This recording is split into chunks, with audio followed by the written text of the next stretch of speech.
चला, Lokrajya अकॅडमीच्या taste series मध्ये सर्वांचं सहर्ष स्वागत। आज आपण पाहणार आहोत टेस्ट सिरीज क्रमांक 8 मधील मराठी व्याकरण या विषयाचं विश्लेषण।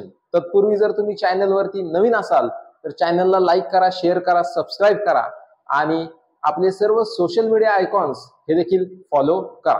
चला, सर्वप्रथम मी टेस्ट सिरीज बाबत तुम्हाला माहिती देतो। आपली जी काय टेस्ट सिरीज आहे ही निशुल्क आहे। टेस्ट सिरीज 1.0 या नावाने आपण ही भोसरी परिसरामध्ये लॉन्च केलेली आहे। संपूर्ण महाराष्ट्रासाठी ही test series free of cost असेल, ऑनलाईन आणि ऑफलाईन स्वरूपात।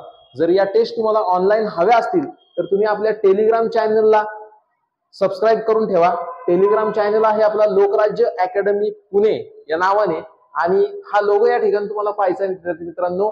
या लोगो असलेल्याच टेलिग्राम चॅनलला तुम्ही काय करायचंय, जॉईन करायचे। आतापर्यंत झालेल्या सर्व 8च्या 8 टेस्ट ह्या पीडीएफ स्वरूपामध्ये आपल्या चॅनल वरती उपलब्ध आहे आणि ह्याच बरोबर आपला YouTube चॅनल या ठिकाणी फॉलो करायला अजिबात विसरायचं नाही, जेणेकरून या 8 टेस्ट सिरीजचं सर्व विश्लेषण आपण ह्या YouTube चॅनल वरती दिलेलं आहे। तर आपली अकॅडमी आहे टिंगरे पेट्रोलियम, आळंदी रोड, भोसरी, पुणे या ठिकाणी। माझा संपर्क क्रमांक आहे 7507983255।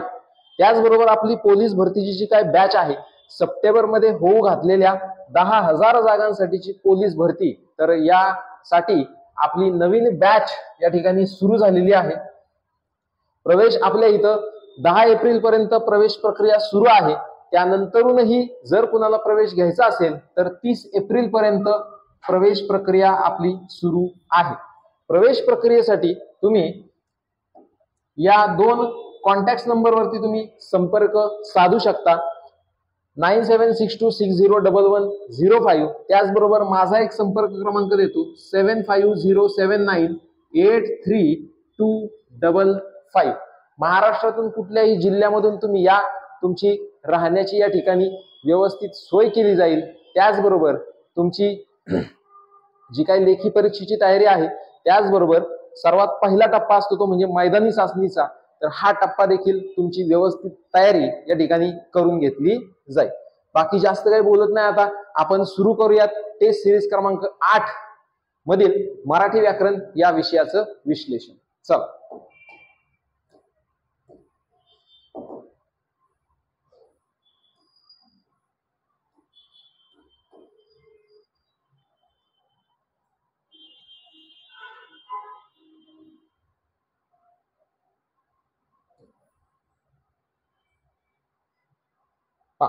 याच्यामध्ये पहिला प्रश्न आहे तो म्हणजे अंथरूण पाहून पाय पसरावे या म्हणीचा अर्थ सांगा।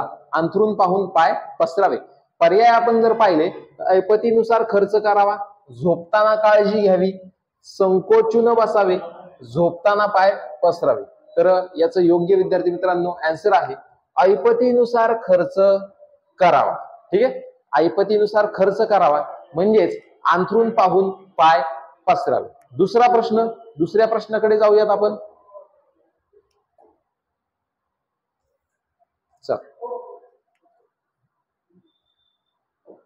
दुसरा प्रश्न आहे थेंब थेंबे तळे साचे या म्हणीचा अर्थ काय आहे। आता थेंबे थेंबे तळे साचे या म्हणीचा जर अर्थ आपण पाहिला तर पर्याय पाहूयात आपण। थेंब थेंब पाणी साठून तळे तयार होते, आपल्याला वाटेल की तोच अर्थ आहे असा, तर हे याचं योग्य उत्तर नाहीये। पावसाचे थेंब थेंब पाणी पाडून तळे बनते, तर हे सुद्धा योग्य आन्सर नाहीये। तळ्यात थेंब साठवितात, हे सुद्धा योग्य आन्सर नाहीये। चौथा पर्याय पाहूयात आपण, कोणतीही गोष्ट साठविल्याने तिचा मोठा संचय होतो। अगदी बरोबर, 4 नंबर हे याचा आहे योग्य आन्सर। ठीक आहे, चला पुढचा प्रश्न, तोंडचे पाणी पळणे, तोंडचे पाणी पळणे या वाक्प्रचाराचा योग्य अर्थ कोणता आहे। तर पहा, तोंडचे पाणी पळणे म्हणजे तहान लागणे, अजिबात नाहीये। मृत्युमुखी पडणे, अजिबात नाहीये। घाबरून जाणे हे आहे याचं योग्य आन्सर। चौथा पर्याय आहे तोंडात पाणी जाणे, तर हे सुद्धा नाही। तर तोंडचे पाणी पळणे म्हणजेच घाबरून जाणे। ठीक आहे, चला पुढचा प्रश्न, जिभेला हाड नसणे याचा अर्थ काय। आता जिभेला हाड नसणे म्हणजे नेमकं काय पहा, तर जिभेमध्ये हाड नसणे होणार नाही, जीभ चावणे होणार नाही, रागावणे होणार नाही. योग्य आन्सर आहे वाटेल ते बोलणे, म्हणजे मनाला येईल ते बोलणे म्हणजेच काय, जिभेला हाड नसणे. चला पुढचा प्रश्न, निरर्थक गोष्टी वा गप्पा. निरर्थक गोष्टी वा गप्पा याला काय म्हणतात? तर पहा, लघुकथा होणार नाही, नवकथा होणार नाही. दोन ऑप्शन मध्ये कन्फ्युजन आहे, दंतकथा आणि भाकड कथा. निरर्थक गोष्टी व गप्पा म्हणजेच या ठिकाणी योग्य आन्सर आहे भाकड कथा. दंतकथा देखील होणार नाही. चल पुढचा प्रश्न, अष्टपैलू या शब्दाचा अर्थ कोणता? अष्टपैलू. ठीक आहे, तर पहा ऑप्शन जर आपण पाहिले तर सर्व गुण संपन्न, आठवडा, 8 पैलू असलेला, 8 कोण असलेला. तर हे होणार नाही, हे सुद्धा होणार नाही. या दोन मध्ये आपल्याला कन्फ्युजन आहे, पण अष्टपैलू म्हणजे याचं योग्य उत्तर आहे सर्व गुण संपन्न.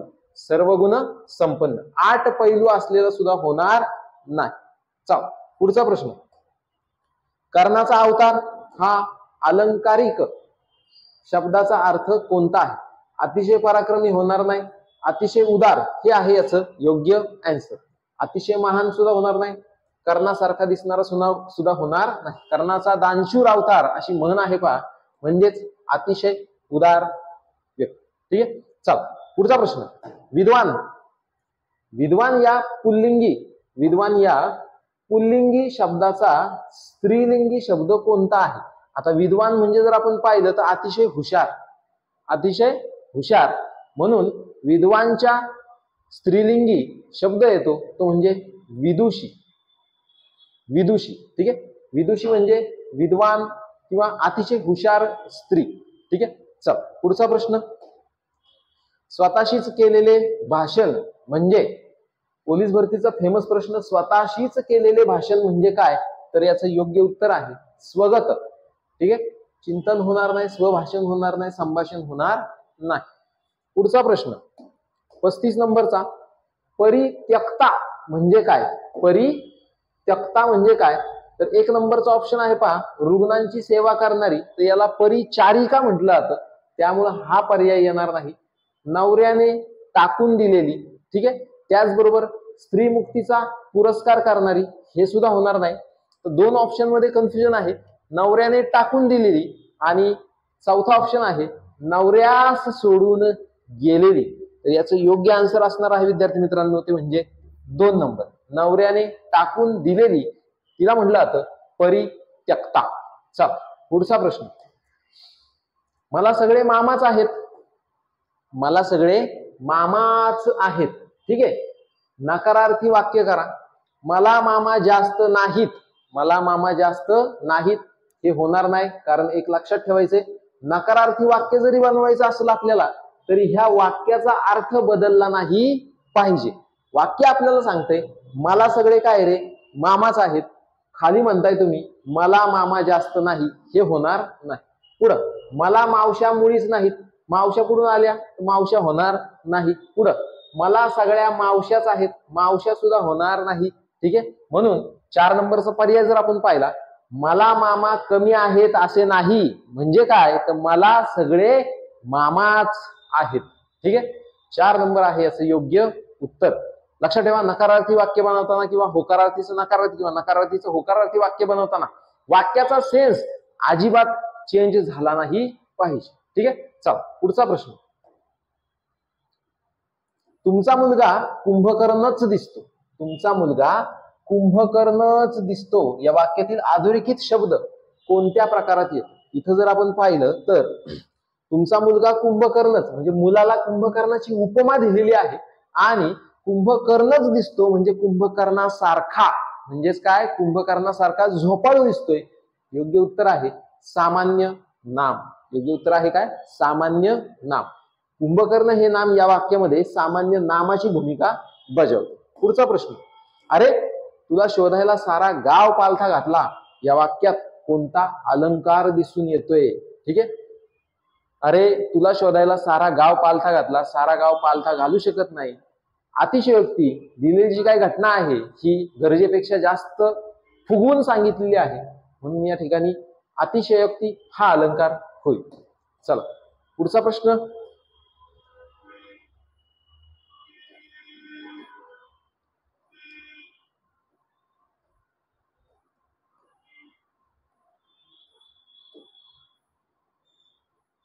पुढील शब्दाचे अनेक वचनी रूप ओळखा.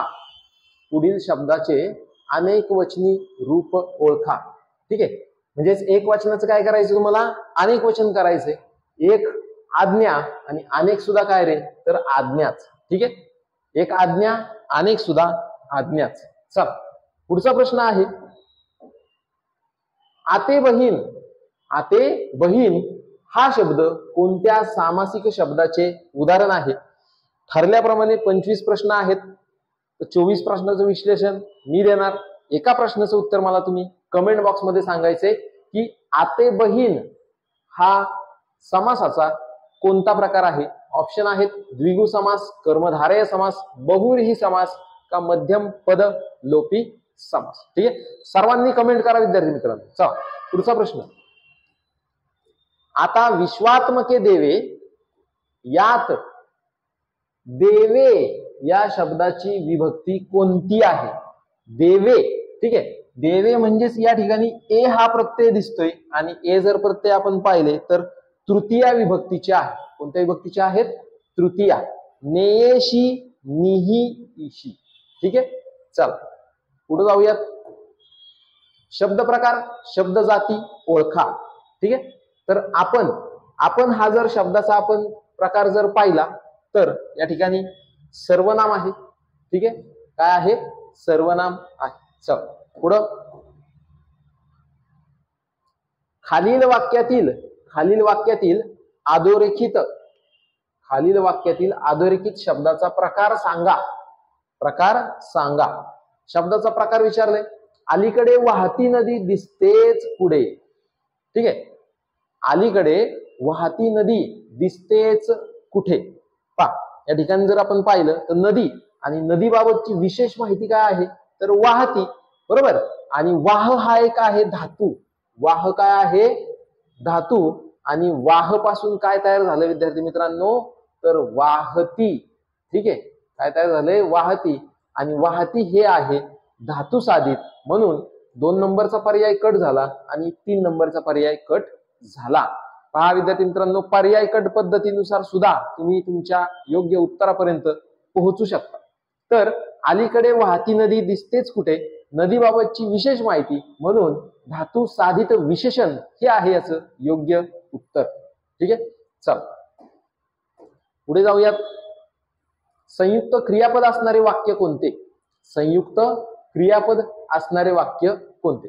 संयुक्त क्रियापद जर आपण पाहिलं तर पहा, मी ग्रंथ वाचतो, एकच क्रियापद दिसून येते, होणार नाही. ती हसली, ती फसली, 2 क्रियापद दिसतात, हे सुद्धा होणार नाही. पुढं राम खोटे बोलतो, हे सुद्धा होणार नाही. मी गावाला जात आहे, मी गावाला जात आहे, या ठिकाणी आपल्याला संयुक्त क्रियापदाची रचना दिसते, म्हणून योग्य उत्तर आहे विद्यार्थी मित्रांनो 4 नंबर.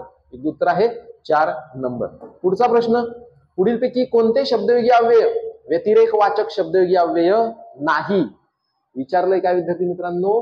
व्यतिरेक वाचक शब्दयोगी अव्यय कुठलं विचारलंय? व्यतिरेक वाचक शब्दयोगी अव्यय कुठले नाही विचारले. काय विचारलंय? कुठले नाही. या ठिकाणी जर आपण पाहिलं तर पहा, विना आहे, खेरीज आहे, देखील आहे, निराळा आहे.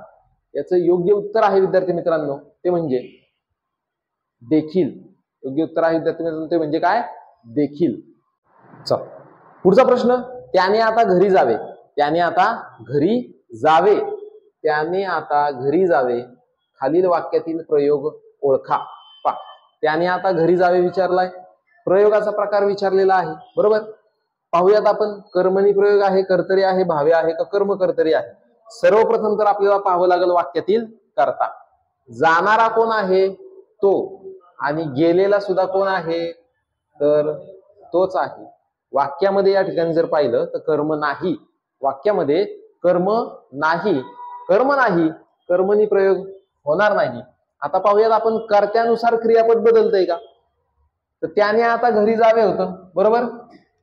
आपण करूया तिने आता घरी जावे. बदलतंय का? बदलत नाही. त्यांनी आता घरी जावे. कर्त्यानुसार सुद्धा क्रियापद बदलत नाही, म्हणून कर्तरी सुद्धा येणार नाही, हा सुद्धा प्रयोग येणार नाही. म्हणजेच काय, जर क्रियापद हे कर्मानुसार कर्त्यानुसार बदलत नसेल तर त्या ठिकाणी प्रयोग असतो विद्यार्थी मित्रांनो, तो म्हणजे भावे. थोडासा किचकट प्रश्न होता, परंतु पर्याय कट पद्धतीनुसार तुम्ही याच्या उत्तरापर्यंत पोहोचू शकत होता. ठीक आहे. कर्त्यानुसारही बदलत नाहीये आणि वाक्यामध्ये कर्मच नाहीये, म्हणजे प्रयोगाचा प्रकार होता अकर्मक भावे प्रयोग. ठीक आहे. चला जाऊयात पुढच्या प्रश्नाकडे. आम्ही जातो आमच्या गावा. आम्ही जातो आमच्या गावा हे वाक्य कोणत्या प्रकारात मोड. आम्ही जातो आमच्या गावा या ठिकाणी जर पाहिलं तर कुठल्याही प्रकारचं कनेक्टिंग म्हणजेच उभयान्वयी अव्यय, कुठल्याही प्रकारचं उभयान्वयी अव्यय या ठिकाणी आपल्याला वाक्यामध्ये दिसत नाहीये. तसं जर दिसत नाहीये म्हणजेच काय, ते संयुक्त वाक्य नाहीये, ते मिश्र वाक्य नाहीये. म्हणजेच काय, तर ते केवल वाक्य आहे. म्हणजेच काय, ते केवल वाक्य आपल्याला पाहायला मिळतं. चला पुढचा प्रश्न. मेहनत. मेहनत हा शब्द कोणत्या भाषेतून मराठीत आलेला आहे. एक तर कन्फर्म आहे इंग्रजी नाहीये, संस्कृत नाहीये. इंग्रजी नाहीये आणि संस्कृत नाहीये. मग या दोन पैकी नेमका कुठला, तर पहा विद्यार्थी मित्रांनो, पहिल्यांदाच सांगितलेलं आहे मी, मराठीमध्ये जर तुम्हाला आउट ऑफ मार्क्स घ्यायचे तर तुमची शब्दांवरती कमेंट असणं खूप गरजेचं आहे. त्याचं योग्य उत्तर आहे अरबी शब्द. योग्य उत्तर आहे अरबी शब्द. चला पुढचा प्रश्न. घड्याळाने 5 वाजल्याचे दर्शविले.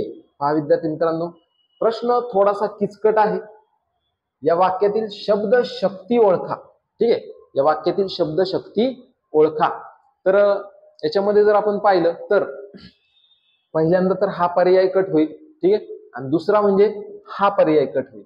राहिले दोन पर्याय, लक्षणा आणि व्यंजना. आता लक्षणा शब्द शक्ती जर आपण पाहिली तर वाक्यात काय म्हटलेलं आहे त्याच्यावरून तुम्हाला काय घ्यायचं आहे, अर्थ त्याचा लक्षात घ्यायचा आहे. ठीक आहे. मग आता आणि व्यंजनामध्ये जर आपण पाहिलं तर थोडक्यात व्यंजनामध्ये दुसऱ्याला नावं ठेवली जातात. ठीक आहे. दुसऱ्यातील व्यंग हे त्या वाक्यामधून दिसून येतं. उदाहरणार्थ समाजातील असले साप ठेचून काढले पाहिजे. म्हणजेच काय, सापासारखी प्रवृत्ती असणारी जी काही व्यक्ती आहे, असल्या व्यक्तींना काय केलं पाहिजे, ठेचून काढलं पाहिजे.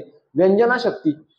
अजून एक गोष्ट याच्यामध्ये महत्वाची आहे ती म्हणजेच काय, एकच शब्द वाक्यात दोन दोन अर्थाने, एकच शब्द किंवा वाक्यातून एकापेक्षा जास्त जर अर्थ निघत असतील तर त्या ठिकाणी सुद्धा व्यंजना शब्दशक्ती होत असते. ठीक आहे. आणि लक्षणा म्हणजे काय, तर त्या वाक्यावरून तुम्हाला अर्थ लक्षात घ्यायचा असतो. ठीक आहे. आणि तो एकच अर्थ त्याच्यातून निघत असतो. म्हणजेच याचं उदाहरण सांगता येईल आपल्याला की आम्ही गहू खातो. आता आम्ही गहू खातो म्हणजे नेमकं काय, आम्ही गहू खातोय का, तर नाही, गव्हापासून बनवलेल्या पोळ्या खातोय, गव्हापासून बनवलेल्या चपात्या खातोय. ठीक आहे. आणि इथं जर आपण पाहिलं आता तर व्यंजना शक्ती लक्षात ठेवा, व्यंग दाखवणे, त्याचबरोबर दोन पेक्षा अधिक अर्थ जर त्यातून वाक्यातून निघत असतील तर त्या ठिकाणी सुद्धा व्यंजना शब्दशक्ती असते. ठीक आहे. म्हणून घड्याळाने 5 वाजल्याचे दर्शविले या वाक्यातील शब्दशक्ती ओळखा. पहा, घड्याळाने 5 वाजल्याचे दर्शवले म्हणजेच काय रे, एखाद्याची काय असेल, चहा घेण्याची वेळ असेल, एखाद्याची काय असेल रे, जिमला जायची वेळ असेल, एखाद्याची काय असेल रे की बाबा ग्राउंडला जायची वेळ असेल, एखाद्याची काय असेल रे बाबा फ्रेश व्हायची वेळ असेल, एखाद्याची काय असेल की क्लासला जाण्याची वेळ असेल. म्हणून याचं योग्य उत्तर आहे विद्यार्थी मित्रांनो व्यंजना शब्द शक्ती. ठीक आहे. प्रश्न थोडासा किचकट होता, फक्त व्यंजनामध्ये लक्षात ठेवा, व्यंग दाखवणे तर आहेच, त्याचबरोबर एकापेक्षा अधिक अर्थ जर वाक्यातून तुम्हाला कळत असतील तर त्या ठिकाणी सुद्धा व्यंजना शब्दशक्ती होते. लक्षणा शब्दशक्तीमध्ये वाक्यामधून तुम्हाला अर्थ लक्षात घ्यायचा असतो आणि तो एकच अर्थ असतो. ठीक आहे. आणि अभिधा म्हणजे सरळ समाजमान्य अर्थ असतो. अभिधा म्हणजे काय, सरळ समाजमान्य अर्थ असतो. उदाहरणार्थ काय, तर याचं उदाहरण सांगता येईल आपल्याला अभिधा शक्तीचं एक नॉर्मल काय, किंवा ती गाय आहे, ती गाय आहे. ती गाय आहे म्हणजे ती गायच आहे, त्याच्यापेक्षा वेगळा अर्थ त्या ठिकाणी निघणार नाही. चल पुढे जाऊयात शेवटच्या प्रश्नाकडे. विधानार्थी वाक्याच्या शेवटी कोणते विराम चिन्ह येते? कोणते विराम चिन्ह येते? प्रश्नार्थक वाक्याच्या शेवटी प्रश्न चिन्ह येते, होणार नाही. अर्धविराम होणार नाही. ठीक आहे, स्वल्पविराम सुद्धा होणार नाही. या ठिकाणी योग्य आन्सर आहे विद्यार्थी मित्रांनो, ते म्हणजे पूर्ण विराम. तर मराठी व्याकरणचं हे विश्लेषण तुम्हाला कसं वाटलं? मराठी हा विषय असा असतो की तुम्हाला इतर पोस्ट मिळवून देतो किंवा तुमची पोस्ट घालवतो, आणि एकमेव विषय आहे की ज्याच्यामध्ये तुम्ही आउट ऑफ 25 पैकी 25 मार्क घेऊ शकता, फक्त तुमची शब्दांवरती कमांड पाहिजे. ठीक आहे, तर व्हिडिओ कसा वाटला हे कमेंटच्या माध्यमातून कळवा, लाईकच्या माध्यमातून कळवा, आणि आपली जी काही टेस्ट सिरीज आहे ही जास्तीत जास्त विद्यार्थ्यांपर्यंत पोहोचवा, जेणेकरून सर्वांना याचा लाभ घेता येईल.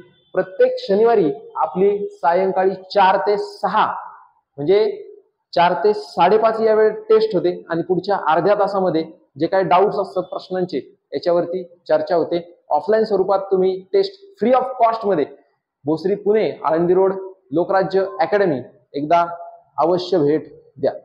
धन्यवाद. मी या ठिकाणी थांबतो. जय हिंद.